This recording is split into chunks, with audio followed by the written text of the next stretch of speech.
शरणं वरं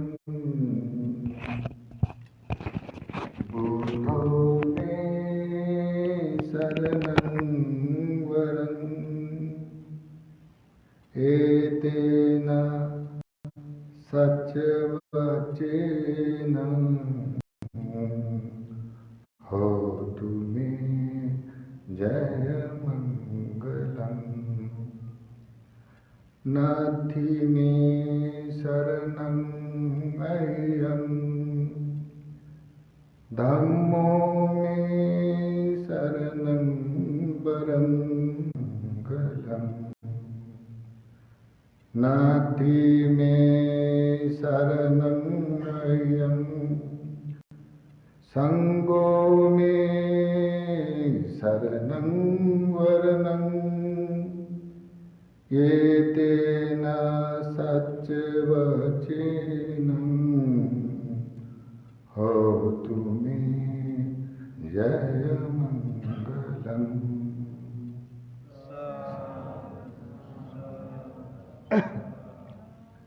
महाकारुणिक सम्यक संबुद्ध, लोकविदु, लोक और लोक के रहस्य जानने वाले, अनुत्तर देव और मनुष्य का अनुपम शास्त्र,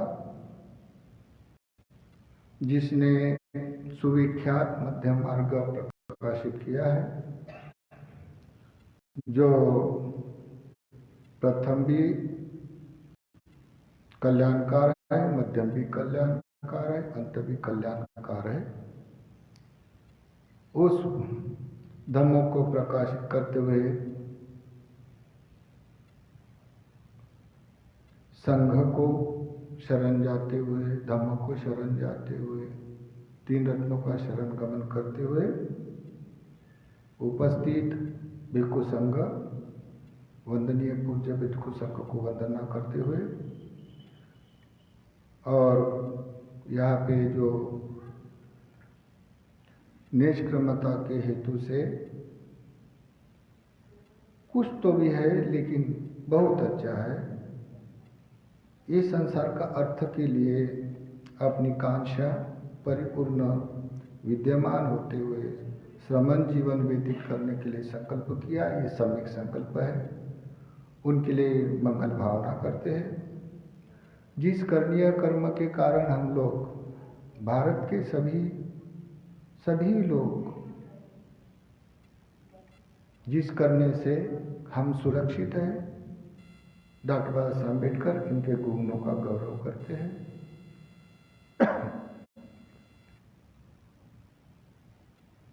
देखो, मुझे आवाज़ अच्छा नहीं आता है, आपको कैसा अच्छा लगता मालूम नहीं, लेकिन मेरी आवाज़ ठीक नहीं है। और दूसरी एक बात, आपने इच्छा किया, हम आए हैं। धम्म बताना कोई भी कष्ट हो तो बताना कोई पाप होता नहीं।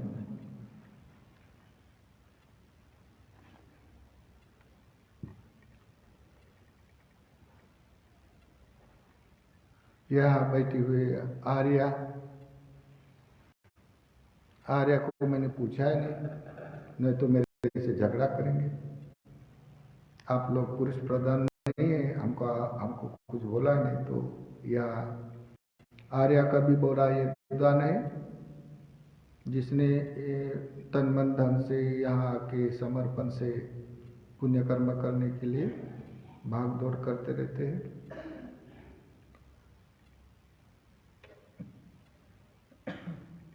नत्थि मे शरणं अय्यं बुद्धो मे शरणं वरं एतेन सच्चवचेन होतु मे जयमंगलम्।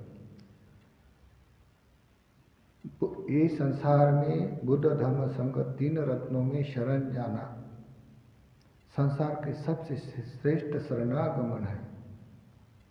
ये शरणागमन होने से मेरा अपना सबका कल्याण होता है। इस माध्यम से आपके निष्क्रमता में हमारा समर्पण रहेगा। जैसे आप श्रमण हुए हैं, वैसे ही बुद्ध शासन में श्रमण होते हैं। एक बार की बात है,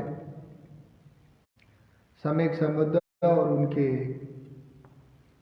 साथ सब ब्रह्मचारी, अन्य सब ब्रह्मचारी विहार करते थे। विहार करते करते एक गांव में रुके। वहाँ दिन निकलने के बाद पातर चिवर धारण करके गांव में प्रविष्ट होकर भिक्षाटन किया। भिक्षाटन करने के बाद अपना भोजन परांत अपना दूसरे गांव की प्रस्थान करने के लिए निर्धार करके आगे बढ़े। आगे बढ़े, चलते चलते थक गए। भिक्षु संघ बहुत अधिक भिक्षु उनके साथ थे, तो जाते जाते थक गए तो एक बहुत विशाल वृक्ष देखकर उन्होंने सोचा कि यहाँ हम लोग दोपहर का आराम करेगा। तो साइड में जो पेड़ है उसमें जाके बैठ गए। भगवान ने अपने पेड़ के तले अपना आसन बिछाकर बैठ गए।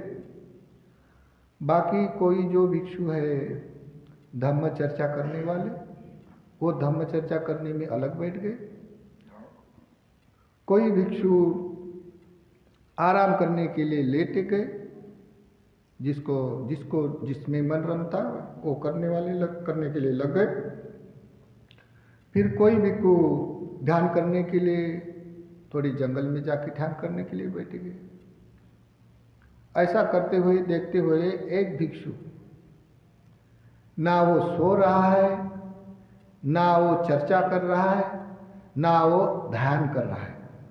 तीनों कामों न करते हुए वो इधर उधर देख रहा है।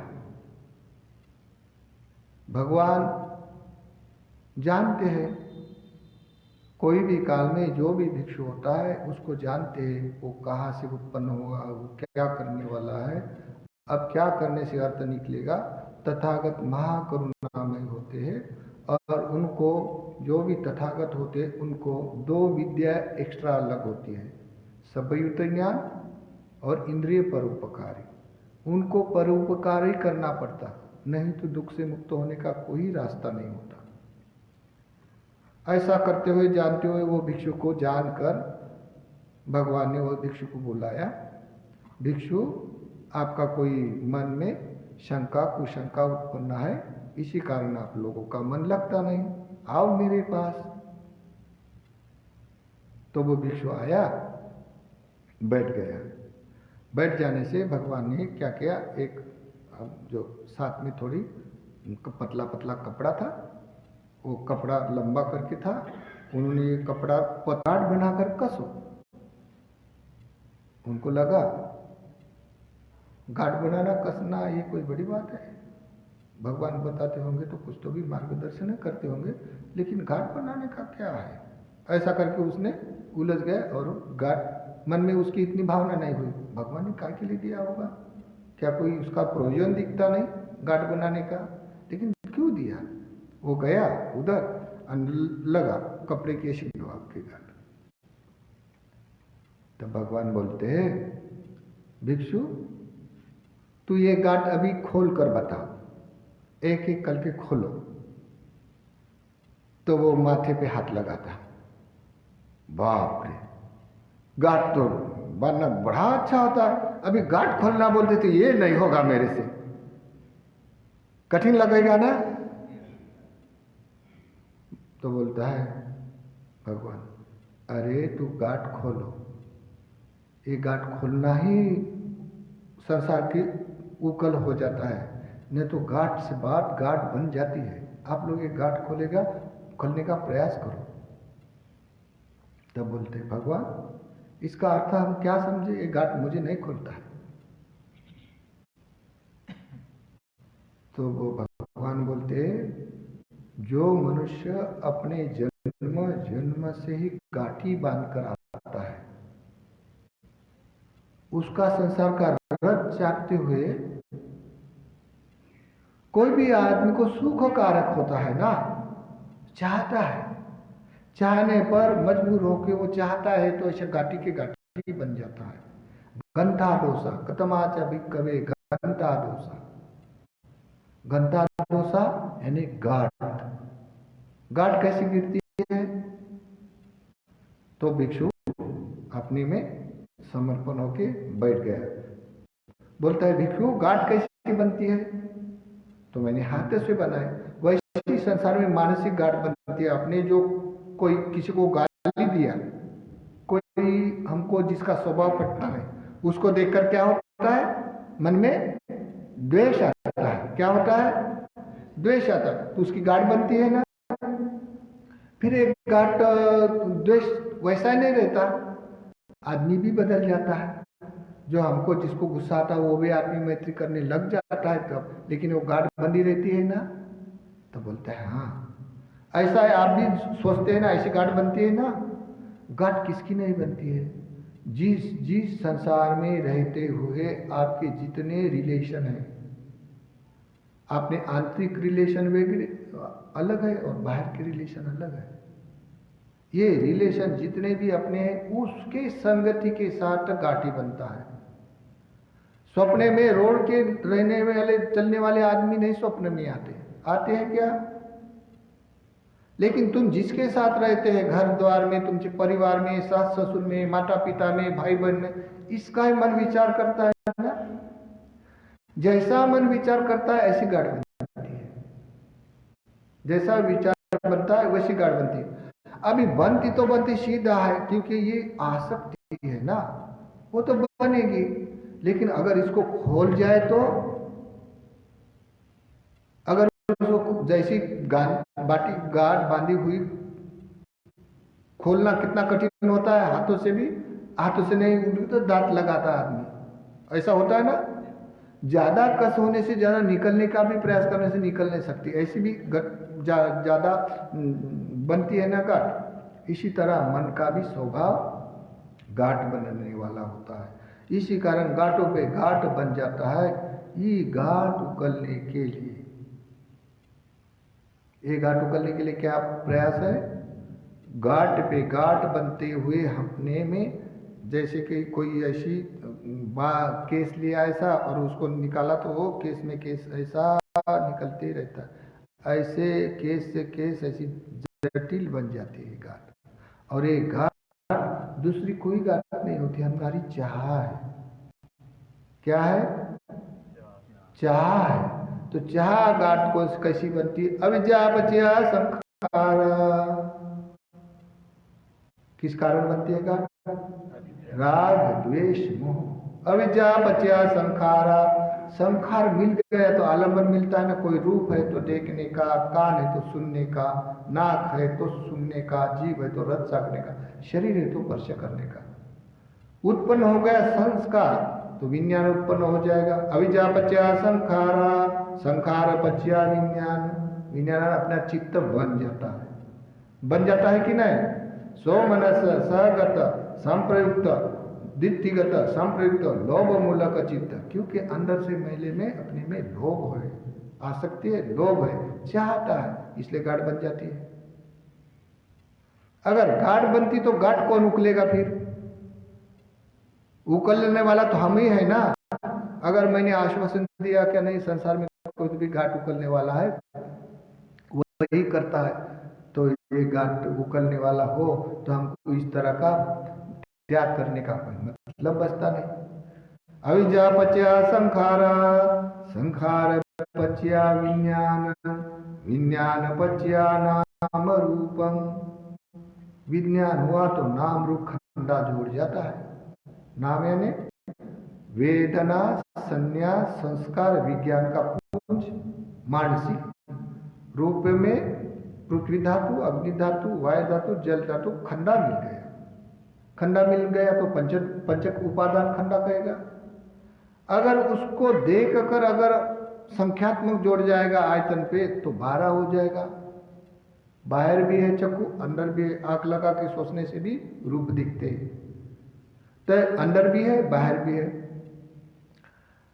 और अविद्या पच्या संखारा, संखार पच्या विज्ञान, विज्ञान पच्या नाम रूप, नाम रूप पच्या सलायत। सलायतन बोले तो चक्षु है, कान है, नाक है, जीवा है। जहां जहां विज्ञान है वो स्वीकार करता है, मांगता है। स्वीकार करता है, मानता है।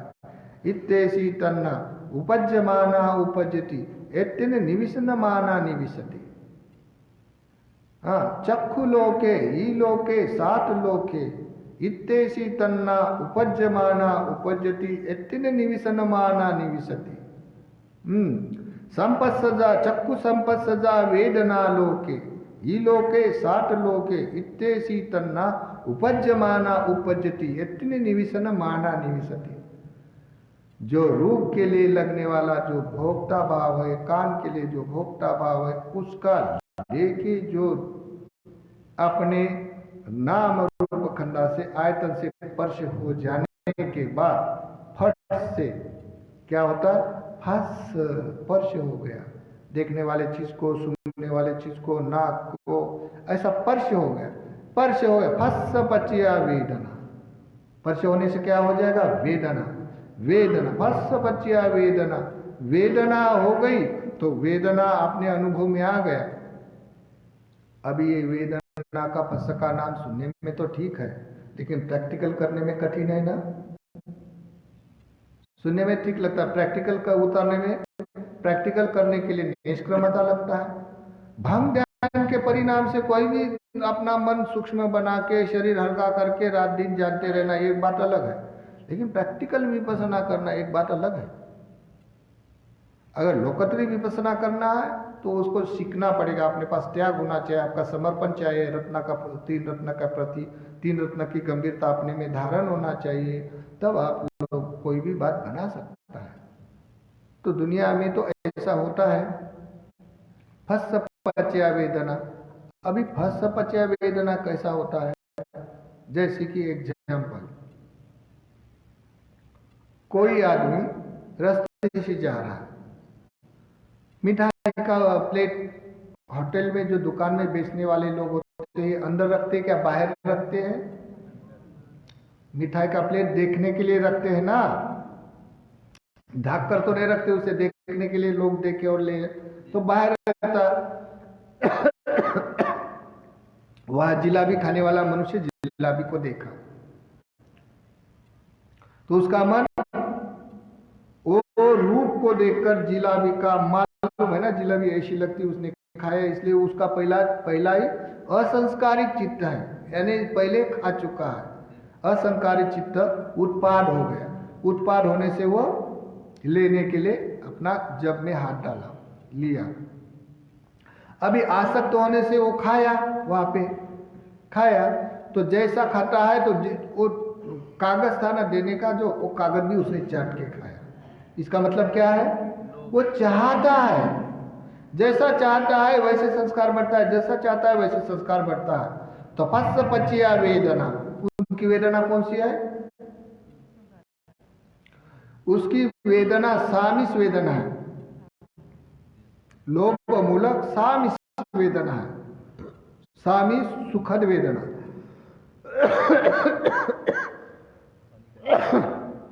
अगर हमको ये सुखद वेदना का सामिस को नहीं बना देना तो क्या करना है,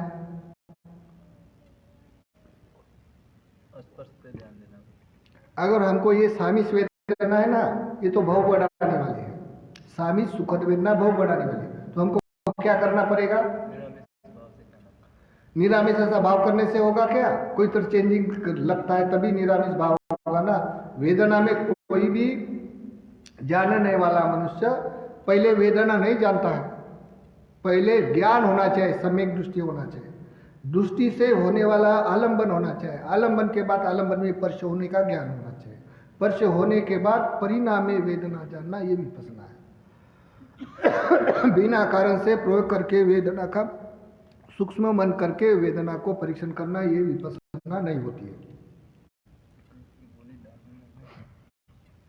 एक खट्टी है, इसमें होगा गोली में चॉकलेट।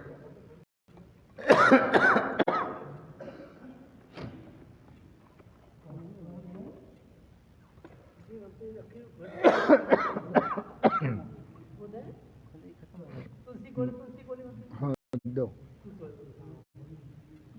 मैं बोलता नहीं ना।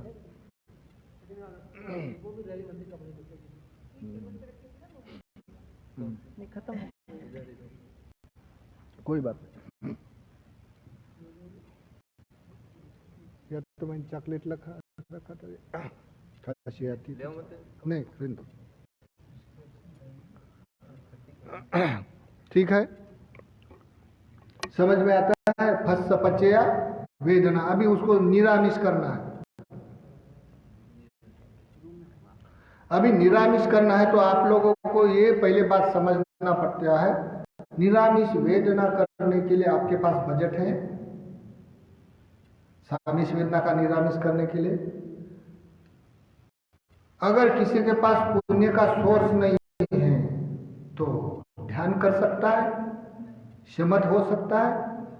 आनापान करने से कैटेगरी अलग अलग होती है, कोई भी आनापान कर सकता है, लेकिन किस प्रोजेक्ट से करता है, किस अर्थ के लिए करता है और उसका क्या जानते हुए करता है, इसका भी मतलब अलग अलग है ना। आनापान सबके लिए लागू होता है, क्योंकि आनापान से शरीर भी तंदुरुस्त रहता है, निरोगी होता है।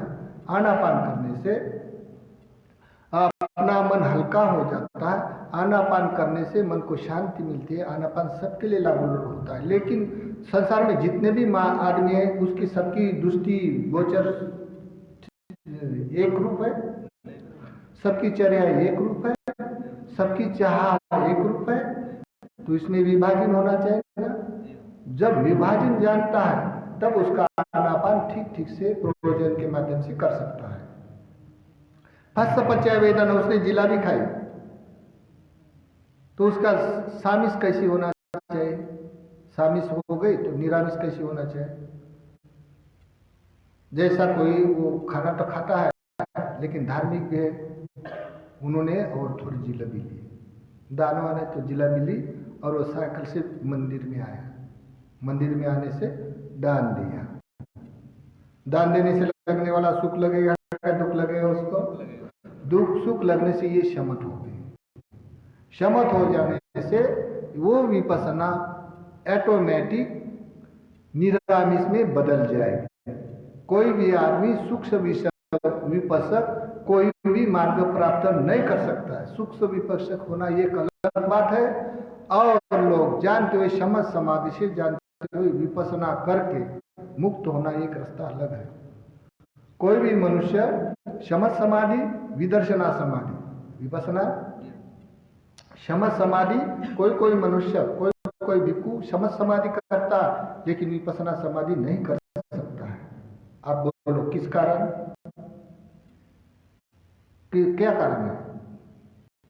शमत समाधि यानी 5 निवारण को खत्म करना। विपसना बोले तो आयतन पे प्रभुत्व रखकर उसमें स्पर्श नहीं होने देना।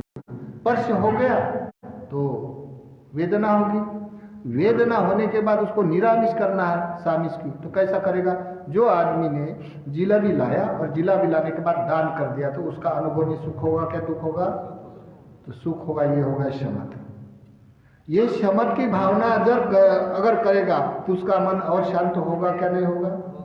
तो विचार करते हुए कोई भी मन संस्कार विषय बनाएगा तभी वह तर्क वितर्क में विचार वितर्क होता है क्या नहीं होता है?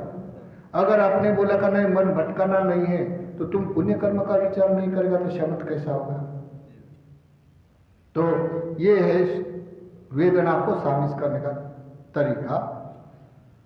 कोई भी मनुष्य द्वितीय ध्यान तक ही अपनी मर्यादा सीमा में सामिष वेदना में रहेगा। उसके बाद जिसको 4 ध्यान 5 ध्यान प्राप्त है उसको ये बात का कोई लेना देना नहीं है। वो अपने ध्यान में समावर्जन आवर्जन करते रहता है तो बात बनती रहती है। अब फस पचा वेदना, वेदना पचा है तो तन्ना होगी। तन्ना यानी तृष्णा। तृष्णा कितने प्रकार का है? काम तृष्णा, भव तृष्णा, विभव तृष्णा। अब ये तृष्णा है और ये तृष्णा कितने प्रकार की है उसका टोटल लगाओ। तृष्णा कितने प्रकार की होती है? तृष्णा कितने प्रकार की होती है? बताओ जी, तृष्णा कितनी है टोटल? टोटल तृष्णा संसार में है कितना? ध्यान दे दो। आपले चक्षु, श्रोत्र, घृणा, जीवा, काया, मन, 6 हो गया। चक्षु में रहने वाला विज्ञान, यहाँ पे मरने के बाद विज्ञान में रहने से परिचय होता है क्या? तो चक्षु में रहने वाला विज्ञान अलग है, जीवा में रहने वाला विज्ञान अलग है। कैसा? आप लोग अगर जीवा पे कोई मीठी वस्तु डाले बरोबर जान सकता है कि नहीं जान सकता है ये मीठा है करके? अगर वो मीठा आप आंख पर लगाए तो ये मीठा है करके जान सकता है क्या? क्योंकि ये जानने का विज्ञान वहां नहीं, वो जीवा पे है। अगर कान में उंगली डाली तो तुम सुन सकता है क्या? क्योंकि कान का विज्ञान कान में है, जीवा का विज्ञान जीवा में है, चक्षु का विज्ञान चक्षु में है, काय का विज्ञान काय में है। तो ये जैसे 6 प्रकार के विज्ञान, 6 प्रकार के आयतन, और उसका आलंबन है चक्षु है तो रूप 18। कितना हो गया? 18 कैसे हो गया? काम तृष्णा 18, भाव तृष्णा 18 दोनी, हाँ, आणि विभाव तृष्णा 56 हो गया। अभी काम तृष्णा बोले तो, काम तृष्णा बोले तो काम में रममान रहने वाला काम भोग, पंच काम संपत्ति, जो अपने आसक्ति के कारण धन दौलत जमा करना, काम भोगों में परिवार बढ़ाना, ये सभी करने वाला प्रयोजन होता है, ये काम भोग है। काम भोगों में रस होने से दुनिया का चक्र चलता है। तो ये है 5 काम भोग। तो ये काम भोग काम तृष्णा है। बाद में होता है विभव तृष्णा, यानी तुम अपना और चाहता है। जैसे कोई किस वस्तु प्राप्त है तो और करना चाहता है, उसका विचार करता है चाहने के लिए, और भी चाहने के लिए विचार करता है, ध्यान करने के लिए विचार करता है, ध्यान का सुख लगने के लिए विचार करता है, भाव बढ़ता है। तो भाव बढ़ते बढ़ते कोई भी वस्तु की जो चाह करता है तो भाव बढ़ता है। जैसे किसी को अभिज्ञा प्राप्त होता है साधु संतों को, तो और वो चाहता है, और वो चाहने से इच्छा करता है, और इच्छा और करता है, तो ये भाव तृष्णा होती है। फिर होता है विभव तृष्णा। विभव तृष्णा यानी पाप पुण्य ही नहीं है, ऐसा मन के सब खाना पीना जो भी आए चाहे व्यवहार करना, विभव तृष्णा। तो ये तृष्णा 18 54, अध्यतंग व बहिर्दाव, अंदर भी है बाहर भी है, 54 दोनी 108। 108 तृष्णा है। ये तृष्णा ही हमको संसार में घुमाती है, उसको अविद्या बुला गए, क्योंकि उसकी चेतना में लोभ द्वेष मोह 5 निवारण, दाह संयोजन, दाह कलेश, उपकलेश ने कलेश से ऐसा भरा हुआ जो मानसिक है, इससे क्रिएटिव होता है मनुष्य। उसको देखना विपसना है, उसको देखना ही विपसना है। वेदना पच्या तन्ना पच्या उपादान। उपादान बोले तो उपादान कैसे समझेगा जानेगा तुम? उपादान जैसे आपको खुजली लगती है ना, खुजली, जब अति खुजली हो जाती है तो पहले तो मन बोलता है नहीं खुजना, खुद निकलता है, लेकिन अति खुजली होने से खुजाता है ना, खुजाता है कि नहीं खुजाता? अति खुजली होने से, खुजाने से वो उपादान है। उसका परिणाम तो बाद में अंगारा हो जाता है दुख, लेकिन खुजाने में कितना सुख लगता है। वैसा ही ये दुनिया में अगर कोई पुरुष, कोई मनुष्य हो, कोई खाने वाली चीज में आसक्त होता है, कोई नशा करने में आसक्त होता है, कोई या भंग ज्ञान के भी परिणाम के सुख वेदना में आसक्त होता है, ये आसक्ति ही लोभ मूलक है। यही तृष्णा और आगे बढ़ती है। हाँ, फस पच्या वेदना, वेदना पच्या तन्ना, तन्ना पच्या उपादान, उपादान पच्या भव। अगर उपादान जुड़ गया उसका भव बढ़ना संभव है, भव जोड़ गया तो जाति जरा मरण ये उत्पन्न होना संभव है। के बाद वो अपने में विपसना कर सकता है। तो ये विपसना किस माध्यम से करेगा? जे आदमी को समझ समाधि नहीं होती है पर विपसना समाधि होती है। इसका मतलब उसके पास पुण्य कम है, इसलिए वो पुण्य कर्म का क्रिएटिव नहीं है। वो में धूप जलाना, मेणबत्ती जलाना, दान देना, ये नहीं होता उससे। तो क्या करता है? केवल को समझ समाधि होती है, समझ समाधि होती है, विपसना समाधि नहीं होती, क्योंकि पुण्य करता है लेकिन तदाकार से धर्म सुनता नहीं। इसी कारण उसको ये अपने में मन नहीं लगाता, ये विपसना करने में। चौथा मनुष्य, उसको समझ समाधि भी होती है और विदर्शना समाधि भी होती है। तो जो मनुष्य पुण्य कर्म से युक्त है, दान धर्म करने में आग्रह है, उसका सराव है उसको पूजा वंदना में, और अपने में जानता है संसार में जो आत्मा नाम की कोई वस्तु नहीं या कोई संसार किसने बनाना है, अपने में अंदर जानता है। 6 प्रकार के दृष्टिघात वाले लोग, ये तो उच्छेदवादी है, और हम लोग दान देता है तो ये ऐसा बोलकर देता है, कायो जिगुच्चो सकलो दुगंधो गच्छन्ति सब्बे मरणं अहंचं। वंदना में बोलता है ना, अभी बोला होगा ना, इसका क्या अर्थ होता है? इसका क्या अर्थ होता है? उपन्मिलायति अताई धम्मे कायो तथा यासति विनाश भाव। इसका क्या अर्थ होता है? उपमा देकर समझाने से फट से समझते कोई कोई लोग। जैसा ये फूल है, वो फूल कोई कोई मनुष्य, कोई कोई स्त्री सुंदर दिखता तो बालों में लगाती है ना, लगाते हैं क्या नहीं? गाने होते हैं ना, गजरा रे तेरा गजरा, ऐसे गाने होते हैं ना। तो आपको इसका मूल क्या हेतु है बताओ? इसका क्या मूल हेतु है? जो बालों में लगाकर सजाता है, अपने को इंप्रेस करने के, सुंदर मानता है ना, सत्कार होने से सुंदर होना चाहता है, उसका मूल कारण क्या है? लोभ है। कोई मनुष्य ये फूल लेके मंदिर में जाता है, जब वो फूल लगाता है तो उसकी वेदना कौन सी है? सुख कारक। ये सामिस है क्या निरामिष है? निरामिष कैसी होगी? सामिस है, क्योंकि आसक्ति है ना, मूर्ति की पूजा करते। उसका मूल कारण क्या है? अलोभा होने से वो ये फूल को दान करने से, भावना करने से उसका मन क्या हो गया? शांत हो गया। किस हेतु से? अलोभ होने से। उसकी चेतना में क्या है? अलोभ होने से। वेदना में सुख कारक है क्या दुख कारक है? सुख कारक होने के बाद ये सामिस है क्या निरामिष है? निरामिष है। ठीक, ये हो सकते शांत स्वभाव से दान देने से सुगति प्राप्त कर सकते हैं। आयति अताई धम्मे कायो यासति विनाश भाव। इसका अर्थ क्या होता है? पुष्प को परिविलायति, पुष्प को मिलकर धम्म का स्वभाव को देखना। धम्म का स्वभाव क्या बोलता है? ये नाशमान है। कायो जिगुच्चो सकलो दुगंधो गच्छन्ति सब्बे मरणंगी अंचन। ही काया ऐसी फूल को देखते ही विनाशकार है, और ये काया जो देता है ये सुख है, ये सदावान है, ये भी अनित्य है। और जिसको देता है, ये फूल को देता है, ये भी नाशमान है। का फूपन मिलायति अताई धम्मे का यताई धम्मे, ऐसा करके ये धम्मों से मिल जाने से उसका स्वभाव को जानता है। कायो जिगुच्चो सकलो दुगंधो, कितना भी फूल का गुलदस्ता देखने से सुख अनुभव होता है क्या नहीं होता है?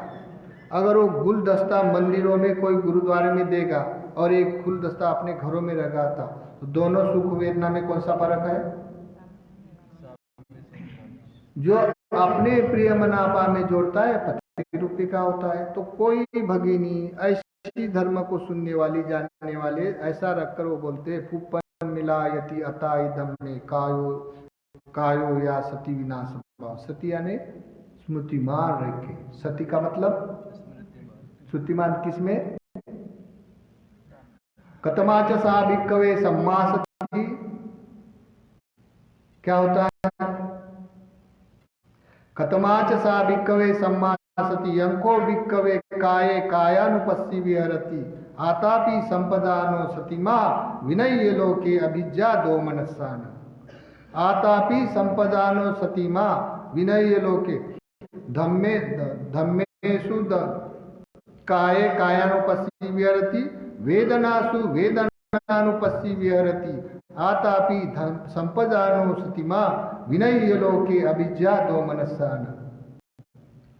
चित्ते चित्तानुपस्थि विहरति आतापि संपदानो सतिमा विनय्य लोके अभिज्ञा दो मनस्सान धम्मेषु धम्मानुपस्थि विहरति आतापि संपदानो सतिमा विनय्य लोके अभिज्ञा दो मनसन कतमास सा को भिक्कवे सम्मा सती। अगर तुम्हारी दृष्टि सम्यक है तो सम्यक दृष्टि के बाद कितने प्रोग्राम है? सम्मा संकल्पो, सम्मा कर्मा, सम्मा आजीवो, सम्मा वायामो, सम्मा वायाम के बाद सम्मा सती। अगर आपके पास सम्यक दृष्टि हो तो ये साधन अपने अंदर में अनुभूत होने से सम्मा सती होगी। अगर ये नहीं होने से फुकट का तो कोई भी मिलता है सुख, बाजार में खरीदने से भी सुख मिलता है। क्या लाली टिकली लगाने से सुख नहीं लगता है? लेकिन अंदर आत्मा की सुख इस अर्थ से होता है, ऐसी भगिनी जानने वाली है तो ये धर्म सुनने वाली है। पुपन मिलायति अताई धम्मे कायो या सती विनाशवा। ये जो काया है वो फूल का स्वभाव है नष्ट होना, ये काया का स्वभाव समान है। कोई भी नित्य नहीं रहने वाला, फूल जैसा नित्य अच्छा दिखता नहीं, वो थोड़ी देर में मुरझा जाता है, वैसा ही ये शरीर भी मुरझा जाता है। ऐसा दोनों का स्वभाव सम है, क्योंकि धर्म का स्वभाव अनित्य है। तो अनित्य होने से वो भगिनी ऐसी जानने वाली है। तो कौन श्रेष्ठ है? एक फूल बालों में लगाने वाला, एक फूल मंदिरों में दान देने वाला, एक फूल के ध्यान साधना करने वाला। कौन सा फूल श्रेष्ठ है? वो क्यों? क्या ये अंदर की फीलिंग के बारे में जानता है, आर्य विनय से विनीत है, आर्य दृष्टि से परिचित है, ये आर्य धर्म को सुनने वाली है, आर्य सत्पुरुष से परिचित है। जैसी एक भगिनी ऐसा भिक्षु संघ के पास बैठा, वो विपसना कैसेट लगा के कहा ये कुटी जो माटे माँ यहाँ भी आई थी, और भंती जी के पास जाके बोलती, भंती जी गलत हो तो मुझे माफ करो, लेकिन मुझे भिक्षु को दान देने में सुख अनुभव होता है और भिक्षु से सी लेना भी मुझे सुसंगत लगता है। भिक्षु से धर्म सुनना मुझे अच्छा लगता है, धर्मानुसार लगता है। हाँ, और भिक्षु के साथ दान देने के, पूजा सेवा वंदन करने के हमको सुखकारक होता है। ये कोई सेंटर पे प्रयोजन है इसका? बोला आप भी थे ना, तो उसका गलत है। अगर कोई मनुष्य बुद्ध जीवनी जानता है, धम्म की जीवनी जानता है, संघ की जीवनी जानता है, उसके बारे में जानता ही नहीं तो क्या बताएगा कोई? मुंह से केवल बोलने से, बुद्धम शरणम बोलने से बुद्ध जानता है? बुद्ध एक अपनी ऐसी वस्तु है जो अंदर अपना हार्ट में धड़कती है, इतना समर्पण होता है, क्योंकि वो जानता है। हाँ, जानने के बाद ऐसा कोई आदमी कह सकता है। तो तीन फूल से कौन सी वेदना सामिस है, कौन सी वेदना निरामिष है? तीन फूल में पहली वेदना सामिस है, सुख कारक है, तो दान देने वाली सुख कारक है, वो भी तो सामिस है, क्योंकि वो जानती नहीं।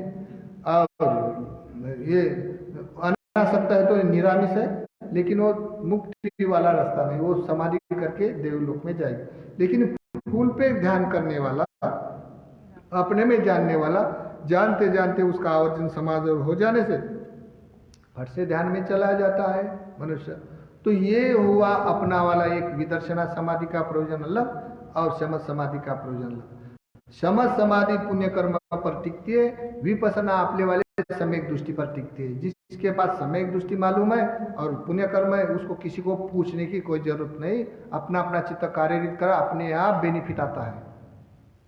हाँ, किताब पढ़ना पढ़ना चाहिए, संगति करना चाहिए, लेकिन गलत संगति से, परिणाम से, दुर्व्यवहार से कोई अज्ञानता के तौर पर मनुष्य चला जाता है।